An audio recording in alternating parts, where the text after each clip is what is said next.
মধ্যপ্রাচ্যের উত্তেজনাকর পরিস্থিতিতে নতুন সামরিক পদক্ষেপ নিল যুক্তরাজ্য।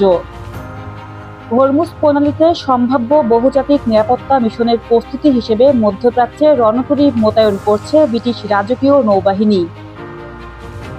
যুক্তরাজ্যের প্রতিরক্ষা মন্ত্রণালয় জানিয়েছে, HMS ড্রাগন নামের টাইপ 45 বিধ্বংসী যুদ্ধ জাহাজটি ইতোমধ্যে পূর্ব ভূমধ্যসাগর থেকে মধ্যপ্রাচ্যের দিকে অগ্রসর হচ্ছে।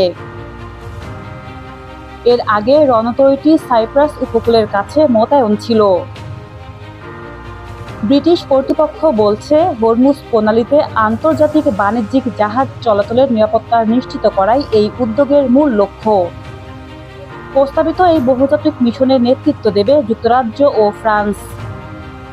ব্রিটিশ প্রধানমন্ত্রী কিয়ার স্টারমার এবং ফরাসি প্রেসিডেন্ট ইমানুয়েল ম্যাক্রো যৌথভাবে এই উদ্যোগের পক্ষে অবস্থান নিয়েছেন।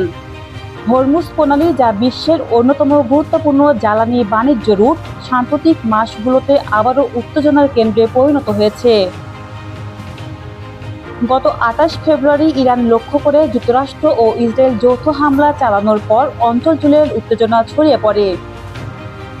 এর জবাবে তেহরান উপসাগরীয় অঞ্চলে মার্কিন মিত্রদের লক্ষ্য করে পাল্টা পদক্ষেপ নেয় এবং এক পর্যায়ে হরমুজ প্রণালীতে চলাচলেও বাধা সৃষ্টি করে। যদিও পরে যুদ্ধবিরতি কার্যকর হয়, তবুও স্থায়ী সমাধানে পৌঁছানো সম্ভব হয়নি। এদিকে মার্কিন প্রেসিডেন্ট ডোনাল্ড ট্রাম্প সম্প্রতি ঘোষণা দিয়েছেন, হরমুজে প্রজেক্ট ফ্রিডম সাময়িক স্থগিত করা হলেও মার্কিন নৌ অবরোধ বহাল থাকবে। সব মিলিয়ে হরমুজ প্রণালীকে ঘিরে বিশ্ব শক্তিগুলোর সামরিক প্রস্তুতি নতুন মাত্রা পেয়েছে। প্রশ্ন এখন, এটি কি কেবল সতর্কতামূলক মোতায়েন নাকি বড় কোনো সংঘাতের পূর্বাভাস?